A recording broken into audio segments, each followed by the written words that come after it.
여러분 좀 딱딱한 얘기를 많이 했기 때문에 지금 제가 여기 우리 동현조교랑 같이도 얘기를 하고 있는데 이거 다 이게 제대로 이거를 보셨을까 싶기도 한데 여러분 꼭 보세요. 원리를 알아야 됩니다.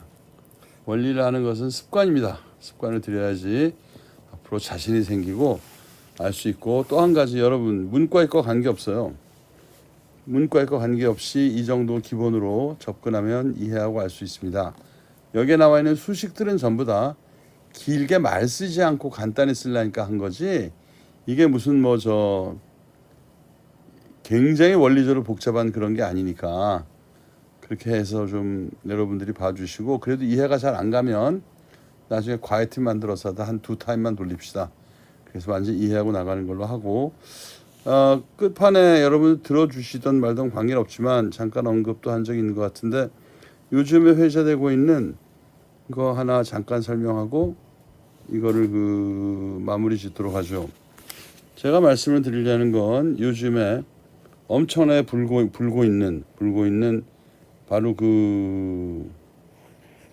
어떻게 생겼더라? 기억이 잘 안 나는데 뭐 이건가? 네, 오징어 게임에 대해서 지금 말씀을 드리려고 합니다. 이 오징어 게임이 드디어 넷플릭스가 공급하고 있는 모든 나라에서 1위를 기록했습니다. 근데 동시에 1위를 기록한 건 아니에요. 이 1위를 다 기록하다가 한두 개가 떨어질 때쯤 돼서 또 다른 나라에서 1위를 하고 이랬기 때문에, 그 대표적인 나라가 인도인데요. 인도는 발리우드라 그래가지고 인도 자체 영화 산업이 상당히 발달했는데, 문제는 인도 영화는 게 독특하죠.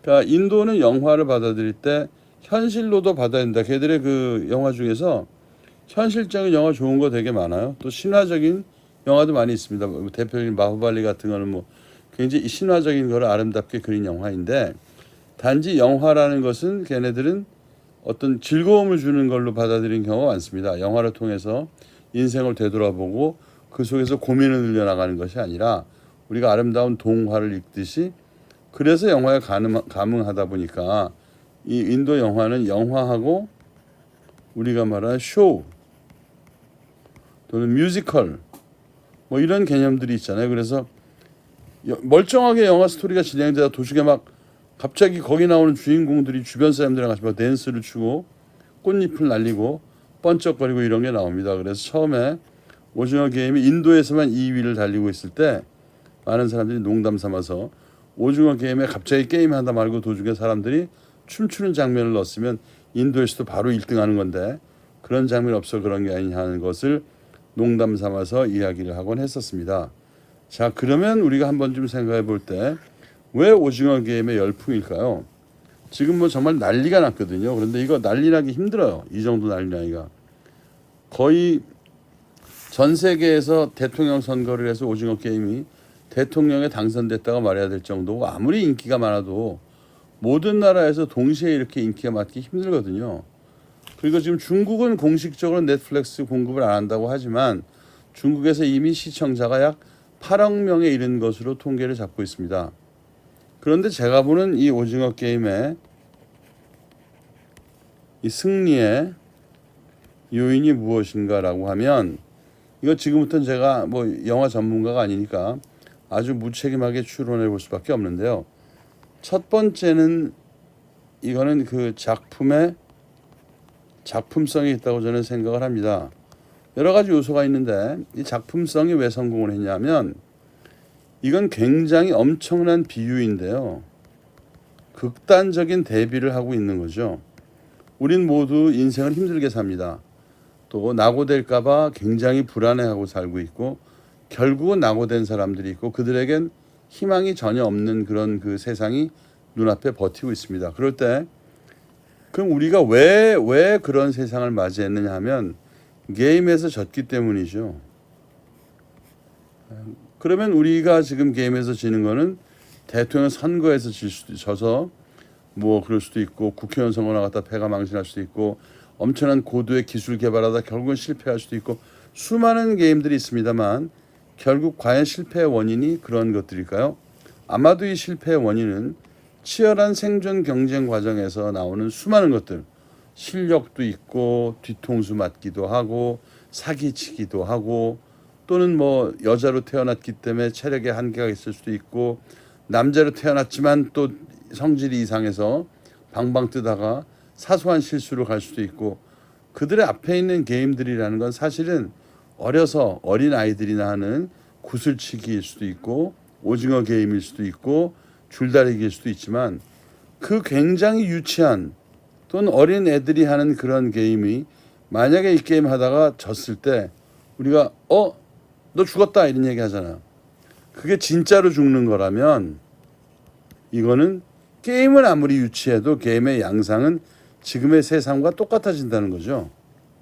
목숨을 걸었기 때문에 구슬 하나를 얻기 위해서 사기를 치고 거짓말을 해 상대방을 죽여야지 되고 떨어뜨려야지 되고 그래서 우리가 처한 세상에서 일어난 게임이라는 게 사실은 겉만 그럴듯하고 복잡하지 결국 우리가 생존의 차원에서 봤을 때는 이런 유치한 게임들과 마찬가지라는 것을 보여주고 있기 때문에 이 게임을 둘러싼 구슬치기 하나를 둘러싼 사람들의 모습이라는 게 우리가 언젠가 봤던 우리의 모습이고 언젠가 봤던 우리를 짓밟은 사람들의 모습이고 언젠가 봤던 우리에게 패배했던 사람의 모습이라는 걸 각성하게 해주는 거죠. 그러니까 어린아이들이 그냥 아무것도 모르는 애들이 오징어 게임 봤을 때는 깜짝깜짝 놀라면서 물론 머리를 못 보게 돼 있지만 불안한 마음에 스릴감을 느끼는 것일 수 있지만 나이가 든 사람이 보면 볼수록 이거는 농담으로 그냥 웃고 지나갈 수 없는 앞에서 구슬치기 하고 있고 무궁화꽃이 피었습니다 하면서 죽어가는데 가만히 생각하니까 자기 자신의 인생의 어떤 순간에 봤던 장면들이 거기 있는 거거든요. 그렇게 해서 그런 시각에서 세상을 재인식하게 만드는 그런 굉장히 끔찍한 영화입니다. 굉장히 쇼킹한 영화인 거죠. 그런데 그 쇼킹하다고 말할 수도 없는 게 계속 영화 장면에는 무궁화꽃이 피었습니다. 또 줄다리기 영차영차하고 또 구슬치기 하고 음악이라 그럴 수 없는 이상한 백뮤직이 깔리고 모든 사람들은 그 게임을 미친 듯이 하고 있단 말이죠. 과연 세상이라는 게 그런 것이었나 하는 생각을 하게 만드는 어떻게 보면 굉장히 지독한 블랙 유머이자 패러디로 이어진 그러한 것들입니다. 그래서 이것이 영화 자체가 이런 스토리임에도 불구하고 이제 여기에 들어간 배우들이 있죠. 배우들 뭐 누구야 그죠? 이정재부터 시작해서 또는 뭐 그 유명한 지금까지는 계속 패션계에서 날렸던 그 여자가 그 강세백이라는 이름으로 나왔는데 뭐 여기에 자기가 자원해서 들어오기도 하고 이 다양한 캐릭터들이 들어옵니다. 뭐 덕수도 있고 한민여도 있고 여러 가지가 나오는데 이런 캐릭터들에 보면 연기력이 장난이 아니죠. 아니 생각해보면 얼마나 뜬금없는 얘기입니까? 그런 배우들이 나와서 뭐 전쟁 영화를 한다 그러면 군인으로서 역할을 하라 그러면 감이나 잡히지. 갑자기 그런 사람들 멀쩡한 배우 아무리 배우지만 불러놓고 작품 중 너 구슬치기 해라. 그럼 구슬치기를 하면서 연기력이 나올 게 뭐가 있겠어요. 그런데 구슬치기해서 남을 죽여야 된다거나 안 죽이면 네가 죽는다 그랬을 때 흐르는 긴장감이나 처절한 표정 뭐 이런 것들이 자연스럽게 연기가 되는 이유는 그들도 인간으로서 이러한 흐름에 공감을 했기 때문이라고 보여지거든요. 그래서 제가 그 이정재하고 그다음 누구죠? 상우 역할로 나온 그 친구 둘이 토크멘터리에 나와서 서로 간에 이 영화에 대해서 얘기하는 것을 제가 유튜브에서 본 적이 있는데 정말 놀라웠게도 그 두 사람은 여기에 나오는 작품 속의 인물을 완벽하게 이해하고 자기가 거의 빙의를 했어야 됐기 때문에 엄청난 많은 노력을 한 결과 제대로 빙의를 해서 그 표정이 나오는 거라는 걸 알게 됐어요. 아, 영화 배우라는 게 정말 아티스트구나. 대단한 사람들이라는 걸 제가 느끼게 되었습니다. 여기에서 또 보면 서로 대립관계가 나오는데 뭐 덕수와 한민여 같이 이상한 대립관계지만 서로 미워서 죽겠지만 그러나 살아나기 위해서는 자기 몸을 던져야 되는 그런 일들이 이제 막 생기는 거잖아요. 수단과 방법을 가리지 않고. 중요한 건 일반 세상과 다른 건 이 안에서는 돈으로 사람을 살 수 없다는 겁니다. 오로지 게임에 의해서만 이겨야 되는 거죠. 그 밖에 다른 건 없는 거죠. 그런데 그 속에서 그나마 풋풋하게 뭐 이렇게 한민여 같이 몸 던지는 경우도 있지만 그게 성립하지 않는 경우에는 약간의 인간미라는 게 나오는데요. 이 인간미라는 것에 대한 해석이 달라지는 겁니다. 이를테면 초엘리트 코스를 걸어온 상우와 같은 경우에는 자기가 엘리트이고 자기가 게임을 잘하고 자기가 그만큼 머리가 돌아가니까 이 게임에서 승리를 거머쥐겠다고 생각하는 것이고, 정신없이 그때그때 상황 속에 자기를 던지는 이정재 같은 경우에는 어떻게 생각하는 거냐면, 내가 잘나서가 아니라 하다 보니까 남들이 죽어서 내가 남았다, 남들의 희생 위해서 내가 생존했다라고 생각하는 거고, 상우는 내가 남들을 희생시켰기 때문에 오늘이 있었다 하는, 그래서 그 엘리트와 엘리트가 아닌 사람들의 삶에 대한 인식이 극단적으로 나눠지는 거죠. 그러니까 상우 입장에서는, 야, 너 이정재, 너 지금 네가 입으로는 그렇게 아름다운 얘기하고 인간성을 얘기하지만 결국 너는 네가 누군가를 죽여야 살아남을 수가 있어라고 얘기하는 거고, 이정재가 봤을 때는 야, 너도 인간이야 이렇게 얘기하는 거죠. 생존으로부터 삶을 보느냐, 삶으로부터 생존을 보느냐는 벡터가 다른 겁니다. 그런데 그 이정재가 여기서 정신없는 애로 나오는데요. 이 정신없는 이유가 바로 자기가 그 10년 동안 일했던 직장에서 나오면서 돈 한 푼 못 받고 이 서로 이 노동쟁이를 위해서 거리로 나섰다가 자기 바로 앞에서 경찰 군봉에 노동자가 죽는 걸 목격을 하고 자기 자신도 이제 다치고, 그 충격 속에서 얘는 어쩔 줄 모르고 지금 정신없이 살아왔던 인생이고 도저히 집중도 안 되고 아무것도 못하고 이제 그런 삶이었던 거잖아요. 원래부터 이상한 애가 아니라. 그러니까 이 친구 마음속에는 그 매우 비현실적이지만 자기가 기대고 싶은 휴머니티라는 게 있는 거죠. 근데 그 휴머니티를 찾으면 이 세상에는 적응을 못하는 거죠. 다행히 이 게임 속에서 휴머니티를 찾는 게 그 오일남이라는 할아버지, 이 오일남의 할아버지와 사이에서 역시 자기한테 감추어져 있던 그 인간성을 보여줍니다. 배려를 하고, 또 둘이 짝지으라 그럴 때 말도 안 되는 상대임에도 불구하고 할 수 없이라도 손을 잡아 끌어주고, 아름다운 모습인데 그 모습에 또 반전이 있죠. 마지막에 어떻게 합니까? 결국은 오일남 할아버지를 속입니다. 그것도 치매기가 있어서 방금 한 말을 기억하지 못한 할아버지를 계속 속여서 결국 자기 굿을 다 잃을 상황에서부터 반전을 시켜서 다시 거머쥐게 되죠. 물론 괴로워하는 표정이 나오지만 또 자책하는 표정이 나와서 그건 다르죠. 상우 같으면 그게 가책도 느끼지 않는데 얘는 엄청 가책을 느낍니다. 그러나 뭐가 다르겠어요? 결국 상대방을 죽이겠다는 얘기잖아요. 그때 얘기하죠. 할아버지가 우린 깐부다, 그러니까 네 거 내 거 똑같다 하고 할아버지는 같은 인간성의 스탠스를 유지합니다. 이것이 이 이정재에게는 더 큰 화살이 되어서 꽂혀버리죠. 이게 결국 자기가 할아버지를 죽인 거죠. 이제 이정재도 생존에 있어서 어떤 정당성도 얻지 못합니다. 이게 마지막 자기 자신이 완전히 무너져 버린 거거든요. 그 파업하는 데서 그렇게 스트라이크 하다가 당하고, 그래서 그렇잖아요. 정신이 없었고, 이 세상을 향해서 그래도 자기는 인간성을 지키고자 하는 본능이 남아 있었는데, 그런 자기가 그렇게 힘없고 치매가 왔다 갔다 하는 할아버지를 속여 먹었어. 속여 먹었는데 그 할아버지가 알고 보니까 또 그걸 알고 있어. 자기가 속였다는 걸. 그런데 그 알고 있는 사람이 웃으면서 자기한테 마지막 구슬을 내줬어. 그런데 그걸 받고 나오는 순간 역시 총성을 들고 할아버지가 죽었어. 이제 이정재는 자기 인생, 인간성에 대해서 아무것도 잡을 수 있는 게 없어요. 상우를 보든 누구를 보든 자기도 할 말이 없어. 그리고 마지막엔 결국 상우까지 죽이게 되는 거죠. 결국은 필사적으로. 그렇게 해서 살아남고 보니 내세울 게 없는데 던져진 그 앞에는 456억인가 이 돼지 저금통에 돈이 있는 거 아니겠어요?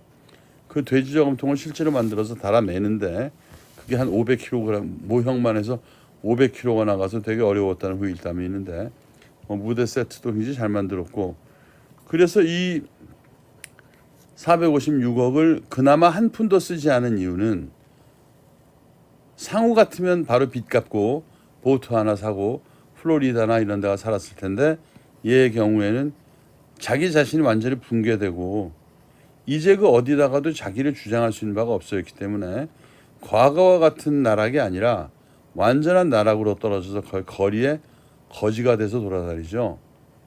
거지가 돼서 돌아다니다가 다시 그 할아버지를 만나게 되고 전체의 구조를 다시 알게 되고 이제 할아버지에 대한 죄책감에서 벗어납니다. 그러한 벗어난 그에게 남아있는 건 뭐냐면 적개심이죠. 이제는 우리를 지배하는 이 모든 걸 다 깨부시고 싶은 거고 이 적개심은 뭐가 되겠어요? 저는 분명히 이건 지배욕으로 바뀌리라고 생각합니다. 다시 말해서 잘못하면 진짜 악인이 될 수 있는 거죠. 그래서 머리를 빨간 색깔로 물을 들이죠. 이 빨간 염색이라는 게 영화 전체에 흐르는 데 있어 빨간색은 지배자의 색깔입니다. 핑크빛은.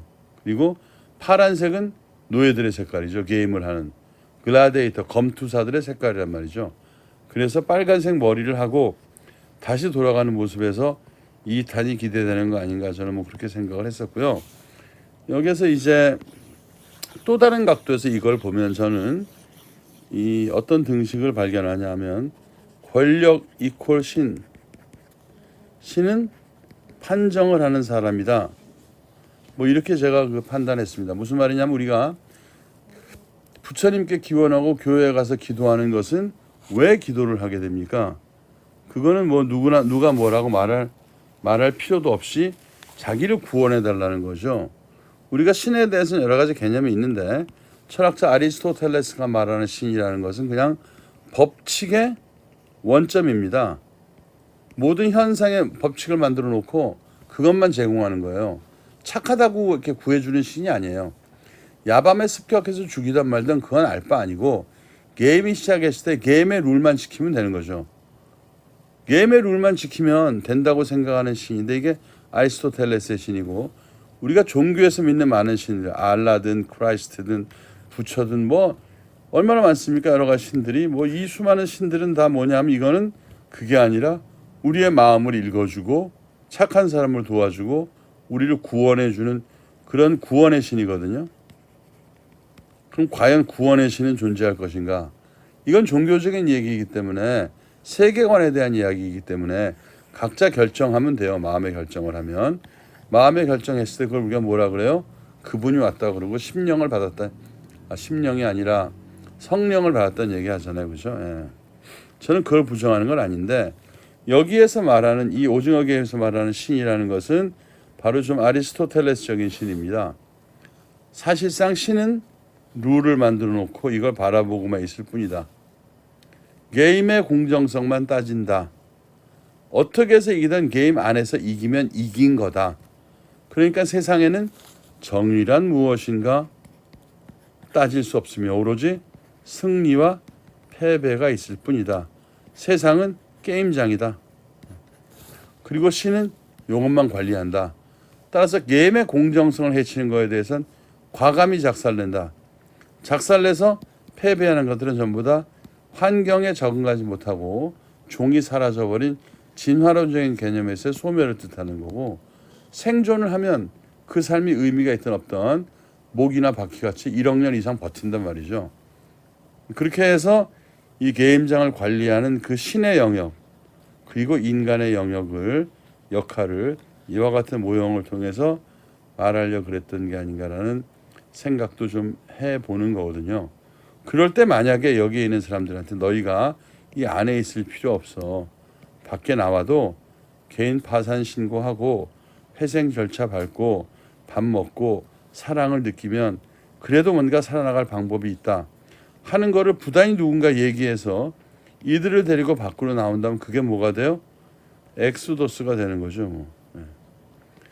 그리고 이 지배하는 그룹을 깨부셔버리고 이들을 다 구원하게 된다면 이 엑소더스가 또 하나의 모습으로 등장하는데 이렇게 스토리가 전개되면 이건 굉장히 종교적인 얘기가 됩니다. 그러면 빨간 머리로 돌아간 이정재가 이렇게 해서 이 사람들을 구출해낸다면 그때는 이게 굉장히 종교적인 얘기가 되는 거거든요.